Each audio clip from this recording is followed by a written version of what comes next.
Face reveal, face reveal, face reveal. তোমাদের এত তো সাপোর্ট এবং ভালোবাসা দেখে শেষমেশ সময় টিভি থেকে আমাকে ধরে নিয়ে করে দিল আমার জয় বাংলা, ও সরি, ফেস রিভিল। আসসালামু আলাইকুম গাইস, কি অবস্থা সবার, কেমন আছেন সবাই? আশা করি আপনারা সকলে অনেক অনেক বেশি ভালো আছেন।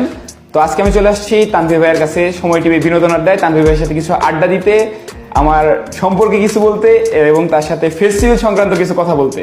তো তানভীর ভাই কি অবস্থা? এই তো আমি ভালো আছি, আপনার কি অবস্থা? আলহামদুলিল্লাহ ভাই, ভালো আছি। শুরুতে একটা প্যাচ মেয়ে দিয়েছেন, ফেস রিভিল নিয়ে কথা বলবেন। ফেস রিভিল কি আজকে হবে?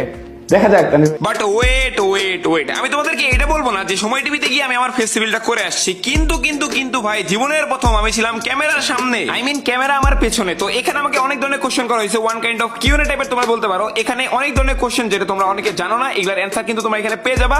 তো অবশ্যই তোমরা এখনই যাও, গিয়ে উড়া সাপোর্ট দেখায় আসো এবং কমেন্ট বক্সে কিন্তু #RATByYT #বাংলাদেশ টপ লিখতে তোমরা ভুলবা। আর হ্যাঁ, এই ইন্টারভিউটা কিন্তু ফেসবুক পেজ এবং ইউটিউব চ্যানেলে দুই জায়গায় আপলোড আছে। এবং ইউটিউব চ্যানেলের কথা যদি আমি বলি, তোমরা ইউটিউবে গিয়ে রাত ভাই ওয়াইটি ইন্টারভিউ লিখে সার্চ করলে চলে আসবে ভিডিওটা, অথবা সময় এন্টারটেইনমেন্ট লিখে সার্চ করলেও ভিডিওটা পেয়ে যাবে। আমার চ্যানেলে, আমার টিকটক আইডিতে, আমার ফেসবুক পেজে অথবা বিভিন্ন টুর্নামেন্টের লাইভে আমাকে তো অনেক ধরনের সাপোর্ট ভালোবাসা দেখাইলা। তো এইবার সময় চলে আসছে একটা নিউজ চ্যানেলের কমেন্ট বক্সে আগুন লাগানোর।